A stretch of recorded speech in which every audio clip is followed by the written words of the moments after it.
잠언 27장 23절부터 27절까지의 말씀입니다.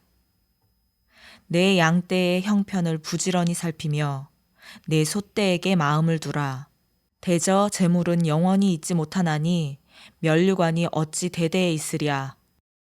풀을 벤 후에는 새로 움이 돋나니 산에서 꼴을 거둘 것이니라.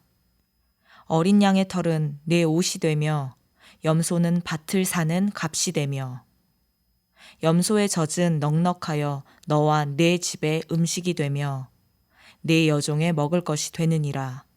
아멘. 오늘도 하나님 말씀 앞에 나오신 사랑하는 여러분을 축복합니다. 오늘 함께 나눌 말씀은 잠언 27장 23절에서 27절입니다.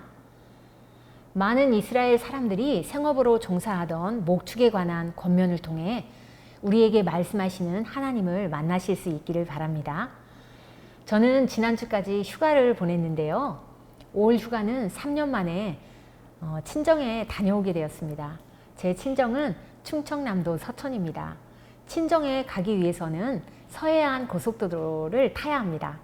서서울 톨게이트를 통과해서 쭉 달려가면 이렇게 시원하게 뻗은 서해대교를 만나게 되고요. 서해대교를 건너서 조금 더 달리게 되면 고속도로 양옆으로 드넓은 목초지가 나타납니다. 바로 서산목장입니다. 서산목장은 한우를 개량하고 양질의 한우 보급을 위한 연구를 위해 설립되었다고 합니다. 이곳은 우리나라에서는 드물게 축사 안에서가 아닌 목초지에 많은 소들을 방목하여 기르고 있는 것이 특징입니다. 드넓은 목초지에 양떼와 소떼가 한가로이 풀을 뜯고 있는 장면을 상상해 보세요. 그 평화로움이 보는 사람들마저 여유롭게 합니다. 늘 깨끗하게 관리되어 있는 목장을 유지하기 위해 많은 분들이 수고하고 계심을 알 수 있습니다. 가축을 보살피는 일은 손이 많이 가는 일입니다. 목자의 역할은 무엇일까요? 맡겨진 가축들을 잘 보살피고 키우는 일이겠지요. 23절 말씀은 목자에게 내 양떼의 형편을 부지런히 살피며 내 소떼에게 마음을 두라고 합니다. 목자의 역할을 말씀하시는데 단순히 시간이 되면 가축이 먹을 수 있는 먹이를 주고 배설물을 치우는 기계적이고 반복적인 그런 돌봄이 아니라 가축들의 형편을 부지런히 살피고 마음을 두라고 말씀하십니다. 가축들에 대한 애정과 책임감을 가지라는 말씀입니다. 양과 소 한 마리의 얼굴을 기억하는 것은 물론이고 각각의 상태를 체크하고 건강 여부를 주의 깊게 살펴야 하는 것은 기본이고요. 들고 남을 확인하고 잃은 것이 없이 모두 있는지 매 순간 세심하게 확인하는 것도 목자의 책임인 것입니다. 그렇게 하려면 다른 곳, 다른 일에 마음을 두지 말아야 합니다. 맡은 자가 맡겨진 일에 집중하지 않으면 맡긴 이의 뜻에 맞게 일을 수행해낼 수가 없습니다. 우리의 모든 일이 하나님으로부터 부여받은 일이라는 깨달음이 있다면 우리는 하나님의 청지기로서 마땅히 성실하고 충성되이 그 일을 감당해야 할 것입니다. 요한복음 10장 14절에서 15절을 제가 읽어드리겠습니다. 나는 선한 목자라. 나는 내 양을 알고 양도 나를 아는 것이 아버지께서 나를 아시고 내가 아버지를 아는 것 같으니 나는 양을 위하여 목숨을 버리노라. 아멘. 자신의 직무를 너무나 완벽하게 수행하시는 목자를 소개합니다. 선한 목자 예수님이시죠. 매일 제 갈 길로 갈 궁리만 하는 양인 우리들의 선한 목자이신 예수님이 우리를 잘 알고 계신다고 하십니다. 얼마나 알고 계시냐면요. 삼위일체 하나님께서 서로 알고 계신 만큼이라고 하십니다. 속속들이 전부 다라는 말씀입니다. 그냥 당신 자신처럼 알고 계신다는 말씀이죠. 예수님은 우리 개인도 알고 공동체도 다 알고 계십니다. 우리를 너무도 잘 알고 계신 예수님은 양을 위해 목숨까지도 아끼지 않으신다고 하십니다. 어떤 양이죠? 그가 누구신지 아는 예수님의 양들이요. 왜일까요? 당신을 주인으로 알고 있는 우리에게 관심이 있으시니까요. 끝까지 책임지시려는 한없는 사랑이 있기 때문이죠. 그것이 예수님 자신이기도 한 하나님의 뜻이니까요. 예수님은 그 사랑과 보살핌을 태초로부터 지금까지 한 번도 변하지 않으시고 끊임없이 하고 계시다니까요. 그래서 오늘 우리가 이렇게 우리의 삶의 터전에서 꼴을 먹고 있는 것이죠. 이렇게 누군가를 보살핀다는 것은 상대가 마음에 들 때는 관심과 사랑을 주고 마음에 들지 않을 때는 무관심하고 미워하는 것이 아닙니다. 진심 어린 관심과 사랑을 가지고 세심하게 그 형편을 보살피는 일을 지속적으로 행할 때 변화와 성장이 일어나는 것입니다. 서로에게 보살핌을 주고받는 우리들은 선한 목자이신 예수님께 변함없는 참 보살핌의 방법을 배워야 합니다. 그것을 바탕으로 우리들 자신에게 주어진 일에 대해 진실한 애정을 가지고 성실과 근면으로 감당하고 있는지 돌아보아야 합니다. 24절 말씀을 함께 읽어보겠습니다. 대저 재물은 영원히 있지 못하나니 면류관이 어찌 대대에 있으랴. 아멘. 24절 말씀은 왜 가축을 부지런히 살펴야 하고 마음에 두어야 하는지 그 이유를 밝히고 있습니다. 이스라엘에서는 가축이 가장 중요한 재물이었습니다. 귀중한 재물인 양과 소를 부지런히 잘 돌보지 않으면 아무리 많은 가축이라도 없어질 수 있기 때문에 게으름을 피우지 말고 언제나 성실하게 보살피고 잘 관리하라는 것입니다. 면류관도 마찬가지입니다. 면류관은 명예와 왕권을 상징하는 말입니다. 저는 정치는 잘 모르는 사람이지만 언론을 통해서 보여지는 것만 보아도 알 수 있는 사실이 있는데요. 그것은 재산을 보존하는 것보다 명예와 권력을 지키는 것이 훨씬 어렵다는 것입니다. 선거 때가 되면 같은 편끼리 갈라져서 서로 비난하는 일이 있는가 하면 서로 정적이었던 이들이 갑자기 같은 편이 되어서 손을 잡고 어제의 친구를 공격하는 일들이 비일비재합니다. 권력을 갖고 싶고 또 오랫동안 유지하고 싶다는 반증이겠지요. 그러나 그렇게 해서 명예와 권력이라는 것이 지켜지겠습니까? 그만큼 세상의 명예와 권력은 영원하지 않고 늘 불안한 것입니다. 결국 이 세상에서 확실한 것은 아무것도 없다는 것을 깨닫게 됩니다. 하나님만이 영원하시고 하나님의 말씀만이 영원 불변의 진리이심을 잊지 말아야 합니다. 이 땅의 권좌에 앉은 자들도 목자의 사랑을 가지고 가축을 돌봐야 하는 것처럼 백성들의 상황을 세심하게 살피고 필요를 채워주며 위험한 가운데서 지켜주고 열심히 돌봐야 하는 것입니다. 하나님의 성품을 아는 자들은 명예와 권력에 집중한다고 해서 그것을 지킬 수 없음을 압니다. 그것이 본질이 아니기 때문입니다. 본질에 집중할 때 하나님이 기뻐하시는 참된 명예와 권력이 주어지는 것입니다. 어떤 자리에 있든지 하나님의 말씀 앞에 자신을 돌아보며 범사에 성실함으로 맡은 책임을 다하는 자들은 하나님께서 그 모든 것을 보장해 주십니다. 25절 말씀을 함께 읽겠습니다. 풀을 벤 후에는 새로 움이 돋나니 산에서 꼴을 거둘 것이니라. 아멘. 저는 화초 가꾸는 것을 좋아합니다. 그래서 교회 사무실에도 몇 가지 화초를 화분에 가꾸고 있습니다. 매일매일 식물을 바라보면서 하나님의 사랑을 느끼고 경험하게 되는 것 같습니다. 화초를 예쁜 수영으로 기르려면 가지치기를 잘 해줘야 하는데요.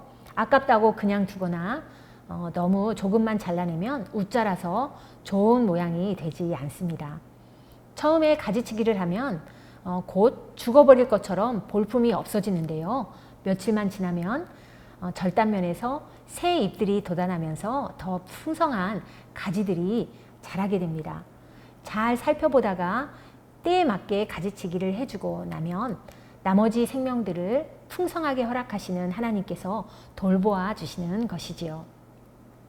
여기 풀을 벤 후에 새로 움이 돋나니라는 말씀은 우리의 노력과 관계없이 우리의 삶 속에 역사하시는 하나님의 은혜를 드러내고 있습니다.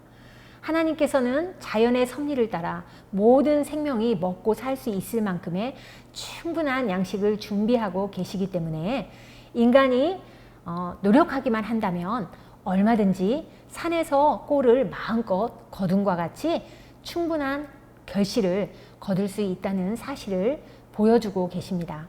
여호와는 목자시니 내게 부족함이 없습니다.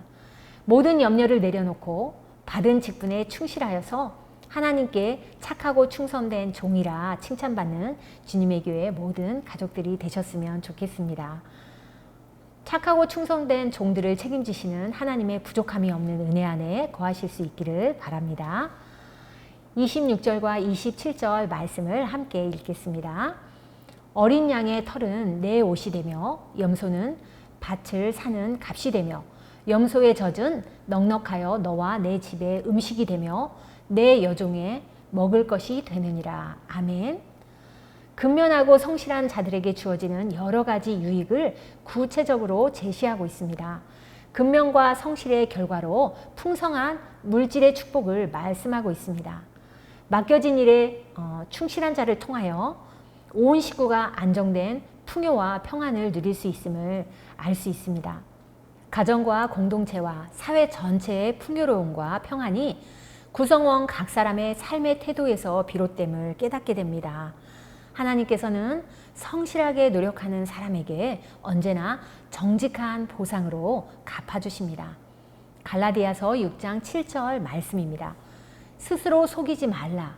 하나님은 업신여김을 받지 아니하시나니 사람이 무엇으로 심든지 그대로 거두리라. 아멘. 심은 대로 거두며 땀 흘려 일한 만큼 얻게 하는 것이 하나님의 공의이며 법칙입니다. 열매를 원한다면 반드시 심어야겠지요. 반드시 좋은 것을 심어야 좋은 것을 거둘 수 있습니다. 세상 것을 심으면 죄와 사망을 거둘 뿐이지만 하나님이 기뻐하실 신령한 것을 심으면 영원한 기쁨과 구원의 열매를 거두게 될 것입니다. 그리고 많이 뿌려야 많이 거둘 수 있습니다. 거기에 근면하고 성실하게 애씀으로 더 많이 거둘 수 있습니다. 하나님은 때를 따라 거두게 하시는 하나님이십니다. 우리가 당장 수확하고 싶다고 해서 수확할 수 있는 것이 아닙니다. 열매가 무르익고 결실할 때가 와야만 수확할 수 있는 것입니다. 그때가 바로 하나님의 결정적인 때입니다. 사랑하는 주님의 교회 가족 여러분, 세상은 보다 쉽고 편안한 성공을 위한 길이 있다고 이야기합니다. 하나님의 결정적인 때는 너무 멀고 확실하지 않다고 일확천금의 기회를 잡으라고 그것이 아주 핫한 가치관이라고 속삭입니다. 그러나 여러분은 하나님의 결정적인 때를 기다리며 언제나 성실하고 충성되이 맡은 사명을 잘 감당하시길 바랍니다. 저는 거기에 진짜 길이 있다고 굳게 믿습니다. 그렇기 때문에 굳이 그렇게까지 할 필요가 뭐가 있느냐는 말에 흔들리지 않고 가던 길을 가고 있습니다. 사랑하는 여러분과 함께 착하고 충성된 그런 종이 되어서 하나님의 꿈을 이루어드리고 싶습니다. 하나님의 선한 청지기 주님의 교회가 흔들어서 넘치게 주시는 하나님의 은혜를 다 받아 누리며 오늘도 온 세상을 향한 선한 영향력이 되기를 예수님의 이름으로 축복합니다. 함께 기도하기를 원합니다. 첫 번째, 성실하고 충성되게 맡겨주신 사명을 잘 감당하게 하옵소서. 두 번째, 부지런히 일하며 정직하게 거두는 삶이 되게 하옵소서. 세 번째, 어려운 시대 세상을 향해 예수님의 사랑을 흘려보내는 우리 자신과 주님의 교회 되게 하옵소서. 함께 기도하시겠습니다.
신실하신 하나님께 감사와 찬양을 드립니다.